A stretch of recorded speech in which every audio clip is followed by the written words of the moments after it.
Good evening. Welcome to Wednesday in the Word from Blue Ridge View Baptist Church. We appreciate you being with us and taking your time to be with us to sharing God's Word. We just want to pray for all those round about us that just need a special touch from God. We got some in our church that's had an accident and in serious condition. We want to pray for that one. We've got others that's had surgery and recovering from surgery and different things. We want to pray for them. Just keep them in our prayers, and all those that's out there working in the front lines. We want to remember them, and those that's just having tough times, whether it be financial or whatever. Just remember them and help those round about you that if you know they need something, just show you Christian love by helping them and being with them. We do want to continue to pray for our church as we're still out. We would love to be back, but there's still just a little bit longer, hopefully, and we'll be able to get back in some form or fashion. We're still trying to figure that out, what to do and how to do.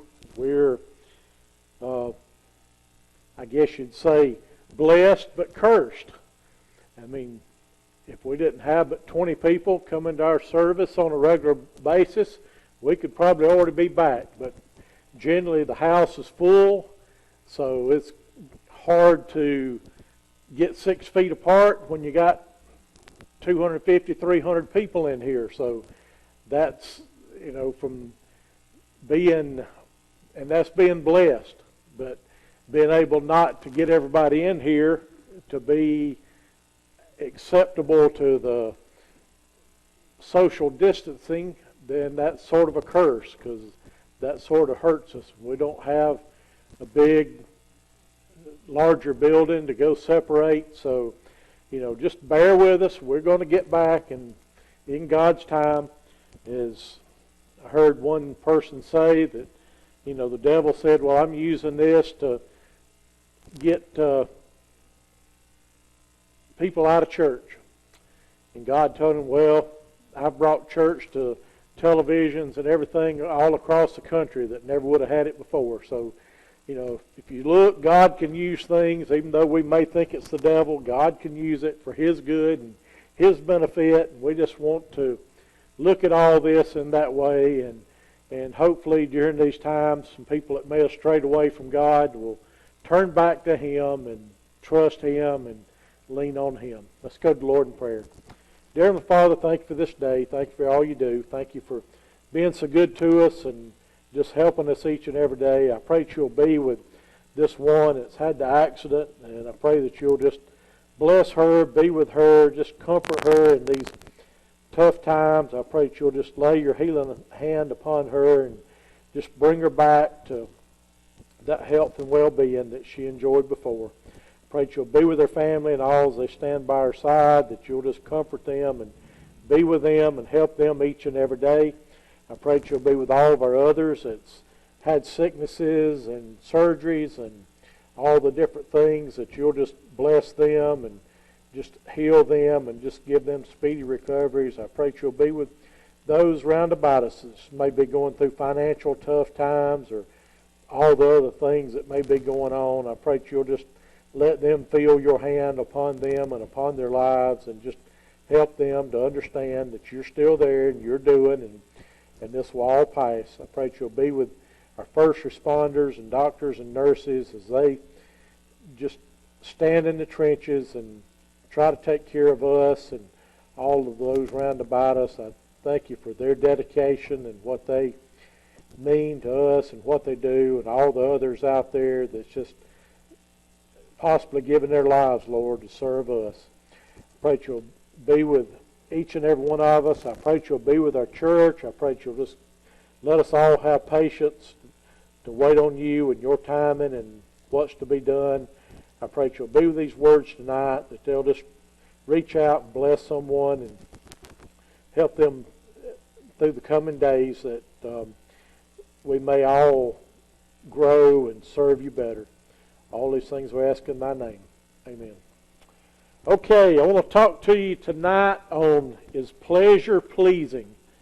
And our scripture comes from Ecclesiastes 2, 1 through 11.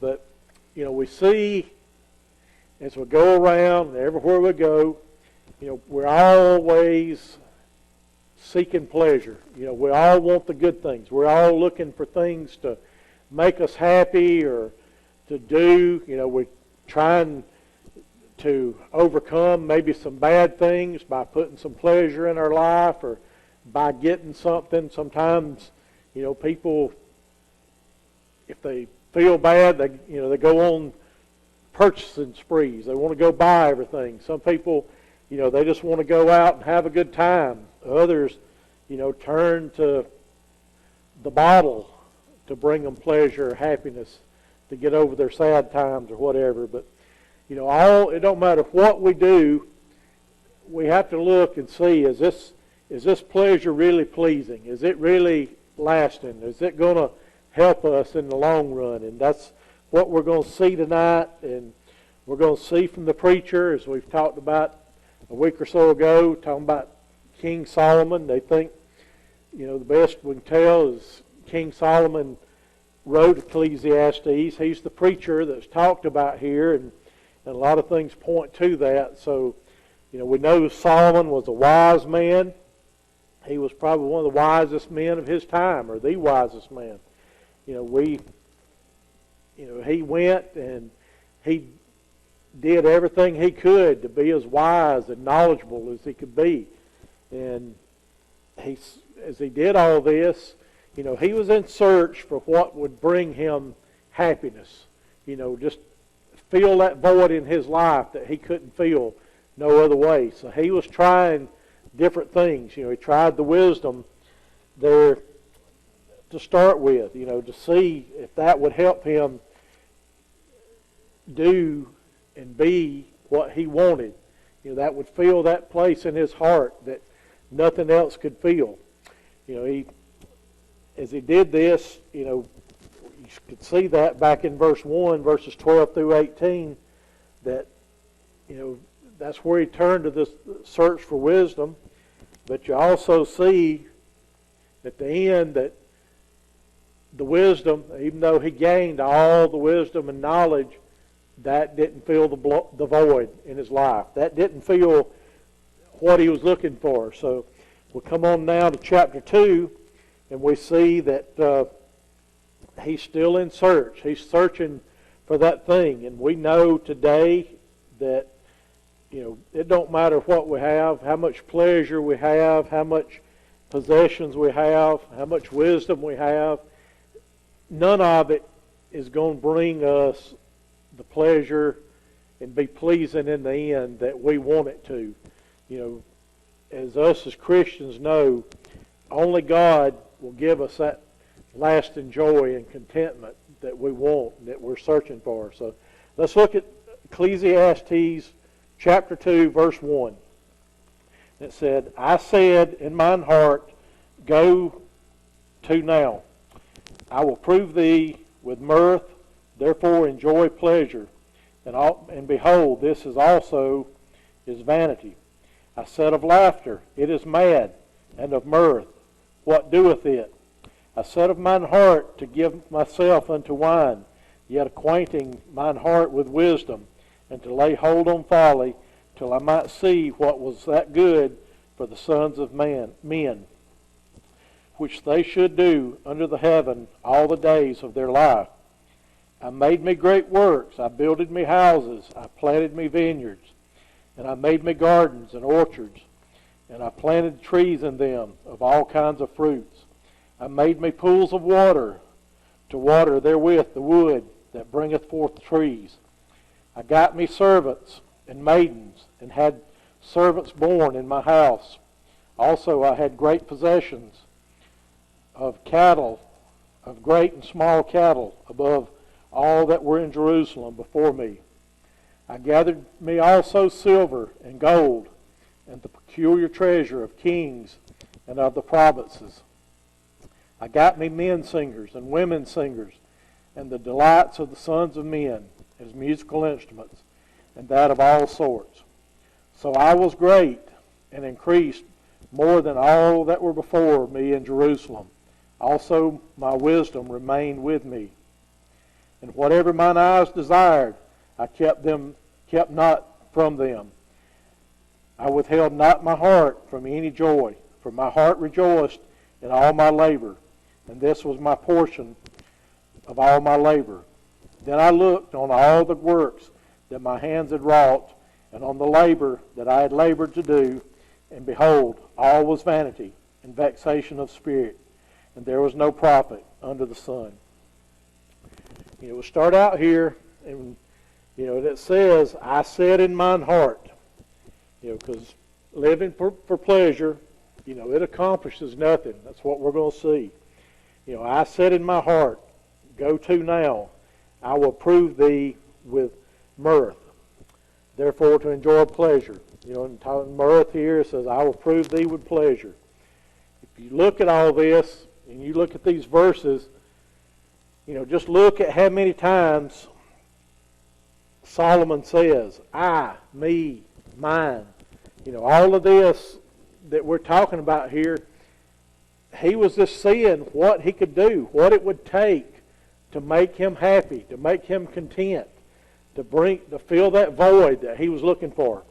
He was going to do anything to do this, and he was a man of great wealth, so he could do whatever he wanted to do. Sometimes for us, we can't have and do whatever we want. We have to go after that one thing instead of many things. But as we're going to see here with Solomon, whatever he wanted, whatever he thought he wanted, he could have, and he'd work for it to get. But as we see here, it says, therefore enjoy pleasure, and then it says right quick, and behold, this also is vanity. He talked about the wisdom being vanity, being not worth anything, and we'll see this with pleasure is also vanity. He says right quick that the pleasure didn't make him happy. It didn't fill that void. It says, I said of laughter, it is mad, and of mirth, or pleasure. I guess he's sort of, here, he's sort of sad because, you think getting all the pleasure you want is going to make you happy. But he says it's vanity, and it's mad. Sometimes you've heard of people say mad as a hatter. It don't matter how, you can laugh, and then laugh so hard that it ends up not being nothing. It's just, it's just all worthless. You thought it was going to bring you the happiness, and in the end it didn't. It was all for nothing. It says, what doeth it? It didn't do nothing for him. All this pleasure that he's talking about, it wasn't going to bring him no happiness. It wasn't going to do anything for him. He said, I sought in mine heart to give myself unto wine. Here we're seeing more eyes and mind. Yet acquainting my heart with wisdom. He's sitting here thinking that if I add some wine or drink to what I'm doing, a lot of times people are having parties and all. They're there to have a good time, to have pleasure, but then they add the wine, the alcohol to it, thinking they're going to have more pleasure. It's going to increase the sensation, increase the happiness that they're going to have. But, it says here is to lay hold on folly. It didn't do any good. Even though he was doing this, and he was trying to do it in the right way. He was trying to add the wine to help him to give more pleasure to what he was doing. He wasn't drinking wine to get drunk. He wasn't a drunkard. But he was trying to, this was all an experiment for him. He's trying these things to see if it would help him. So he's trying to stay in touch with that wisdom he had. He's trying to do it scientifically, but most of the time, or nearly all the time, we can't hold what we think we can hold. We can't do what we think we can do. We don't have the control that we think we can. So many people, they've use that excuse. Well, I know what I can do. I can hold my liquor. I can hold my actions. I can take care of myself. And that's usually the very ones that end up getting in trouble in a big way, because they lost their wisdom, and the desire to have more and more got them into the trouble they were in. They end up in trouble with the law, or their friends, or their spouse, or their children, or somewhere along the line, the alcohol, brought more pain than it did pleasure. So, Solomon's talking about here, he's trying to do these things, and even with him, it didn't help him. That it says here that till I might see what that was good for the sons of men, which they should do under the heaven all of the days of their life. He's trying to find out these things that's going. He's doing this experiment himself, but he's also trying to, if he can figure out this magic thing to bring him happiness, then he can share it with everyone else. But he keeps trying these things, but he wants to do this because things that we can do while we're still on this earth, under the heavens, all the days of our life. We need to have fun. There's nothing wrong with having fun, with having some pleasure, but we shouldn't let the pleasure in life undergird what we should do as Christians. We shouldn't let our pleasure derail what we should do as Christians and how we should act and all those things, because we can argue that we can hold our alcohol, or we can do the right things, or I can dabble in this sin a little bit and get away with it or get by with it, but sooner or later it's all going to overwhelm us or over control us to where we can't do what we thought we could do. The devil's going to take that little and he's going to make it much, and then he's going to have control of us instead of God being our control. But as he talks about this, he's sensing an urgency of needing to get this accomplished. He knows that his days are going to be short. All of our days are short. We don't have forever to make mistakes and do things right or wrong. We've only got a short time here to do what God wants us to do, and to do the things the way He wants us to do them. We don't have many days for making many mistakes and trying to recover from them. Some things we do, one fleeting moment can ruin us for the rest of our lives, or we may have to try to atone for what we do the rest of our lives. It don't take but just a second to ruin a reputation that it took a lifetime to build. So, that's things that Solomon's trying to see here. What does it take for me to live a meaningful life? Because many people, they do these things to try to find meaning in life, in the pleasures or in all the different things that they can do, only to come up short. As we said, life's brief, and we don't need to waste it. We don't have time to waste life in pursuit of pleasure and in pursuit of things that's not of God. The next scripture is Ecclesiastes 2, 4 through 8. And here it talks about possessions fill our lives with everything except what matters. Solomon says here in verse 4, I made me great works, I builded me houses, and planted me vineyards.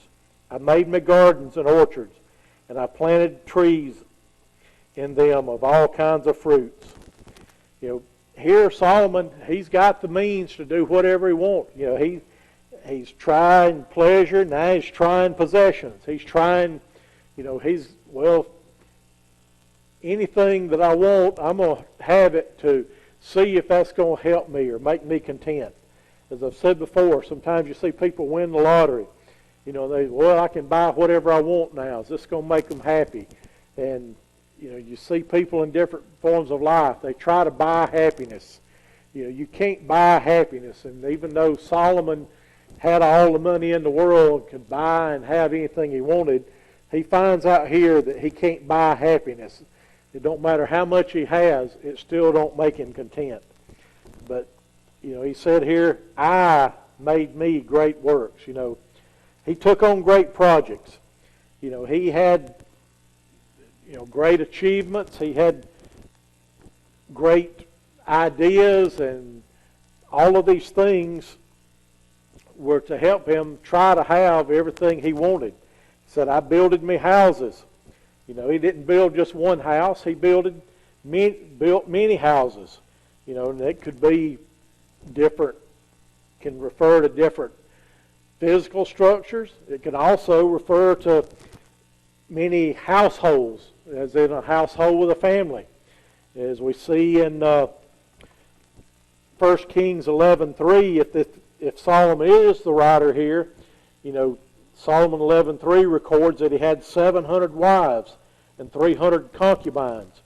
So if he had 700 wives and 300 concubines, he would have had to build a bunch of houses to keep all these women in, all these wives and concubines. And I don't know, part of it says, wow, how could he have been happy? Trying to keep that many women happy. Now, women, don't get mad at me, but, if you got that many women together, if they're not in separate houses and they all sharing this one man, they're not going to be happy. So he ain't going to be happy if they're not happy. The old saying, happy wife, happy life. So I don't see how Solomon thought he could have happiness with that many women, but that's a whole other story, so everybody don't get mad at me. Just think about it, and it's mostly true. So, but like I say, we see here Solomon, he had all the houses. We don't know how many, but he had many houses or many homes. Then we see that he planted vineyards and made me gardens and orchards. And I planted trees in them of all kinds of fruits. He had all these lavish gardens and everything planted all around. He had, he could have everything. And I'm sure he had these gardens around all of his houses. He is just like probably about like the Garden of Eden to him. He could have whatever he wanted, and all the people could have, all of his servants and people there, and his wives. They had all these things that they could go out and have the fresh fruits and vegetables and all the grapes and all the different things that they would have desired at that time. They had them right there at their disposal.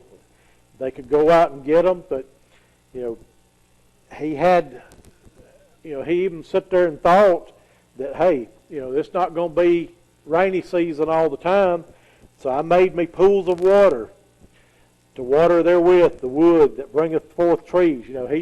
He had the forethought. I mean, he was a smart man. He was a wise man, so he knew that he was even going to have to put a water system in to take care of all of these things that he had. So, he was wealthy enough to have the engineers, have the people to figure out all of this. I mean, it's not like that commercial on TV where the guy walks up to be sacrificed and, they're waiting on rain, and, the guy walks up there and he says, well, why can't we build a water system with tubes, to bring the water to the plants and all.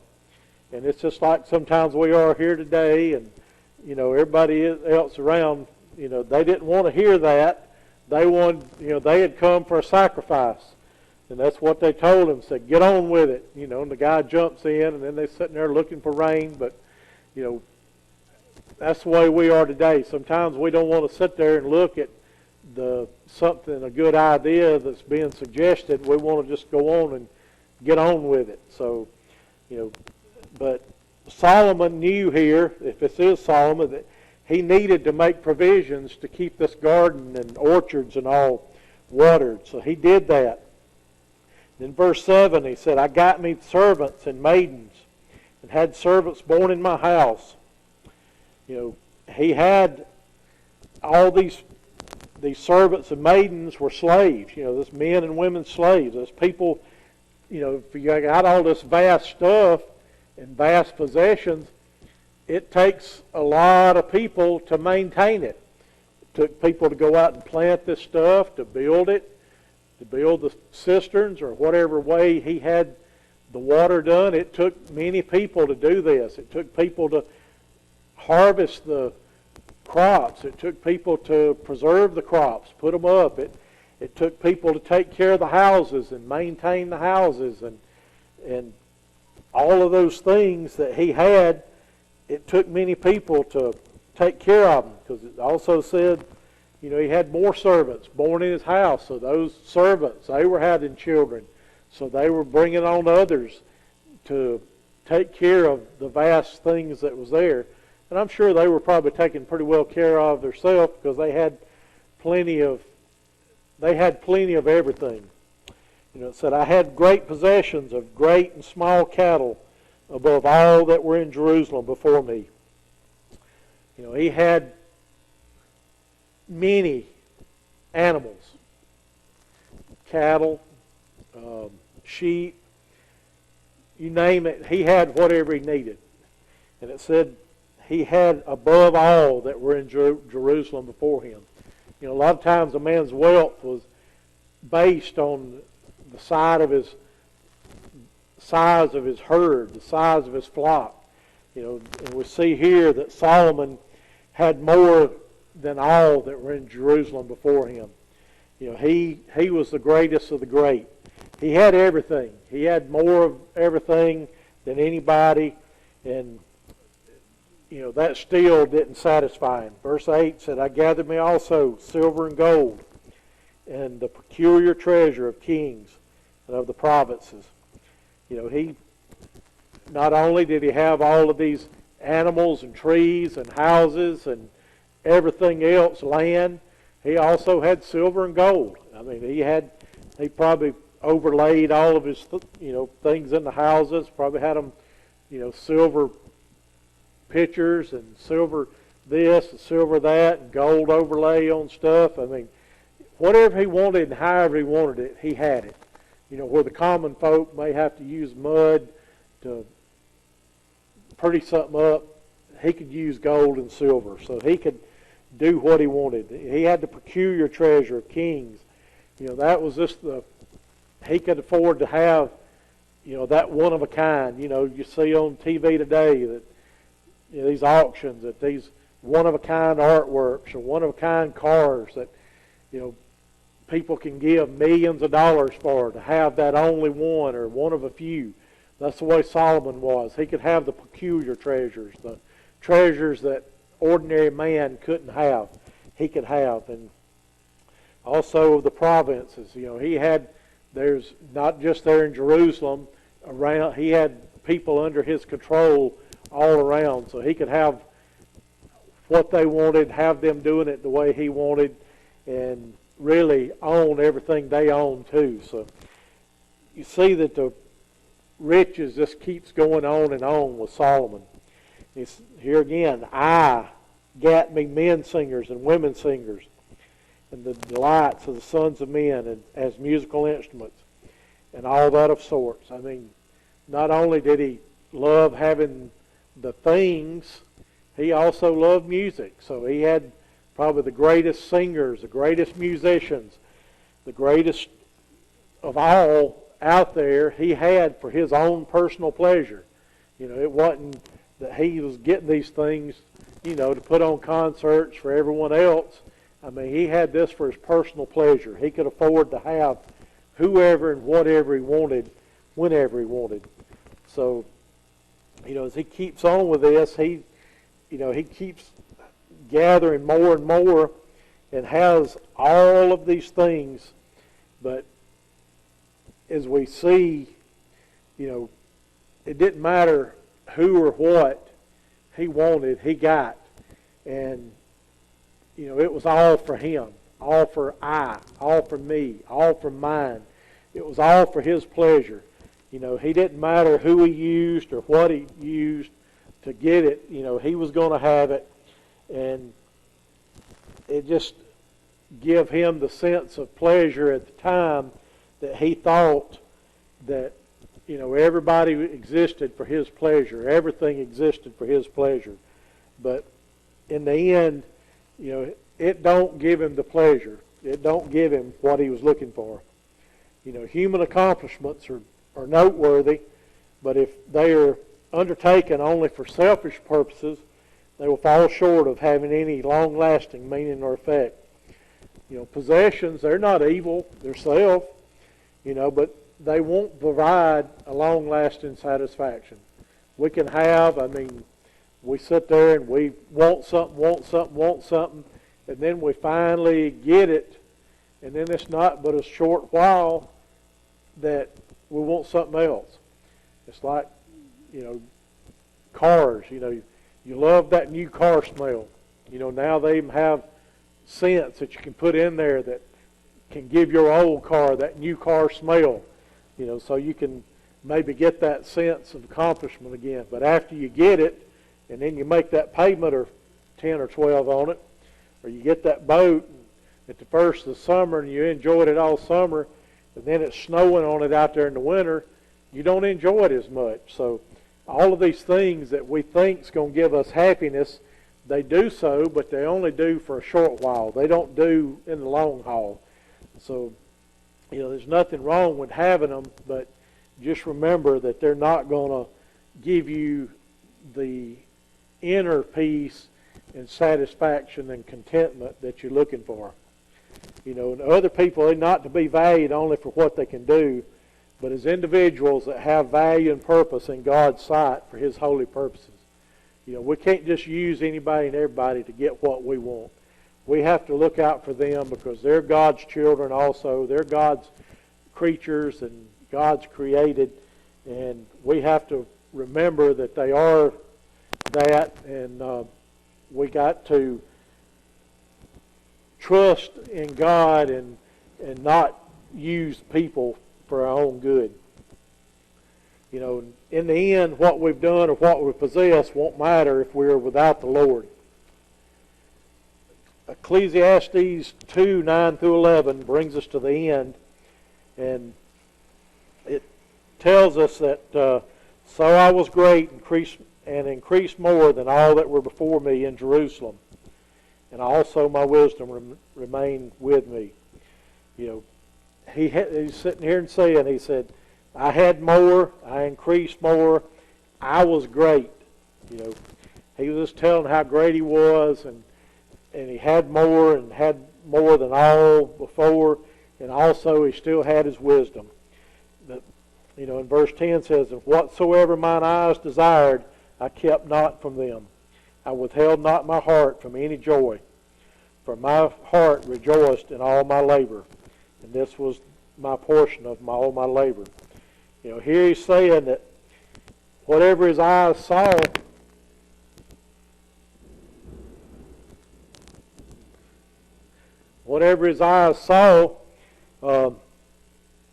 he could still have it. He wasn't going to withhold anything that he wanted.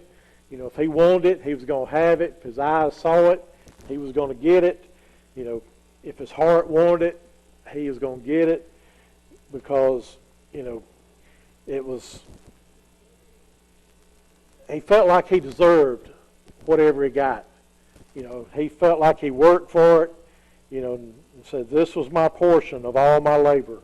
He said, well, I worked for it, I can have it, it's mine, and it's going to, he felt like it was going to bring that joy and contentment that he was looking for.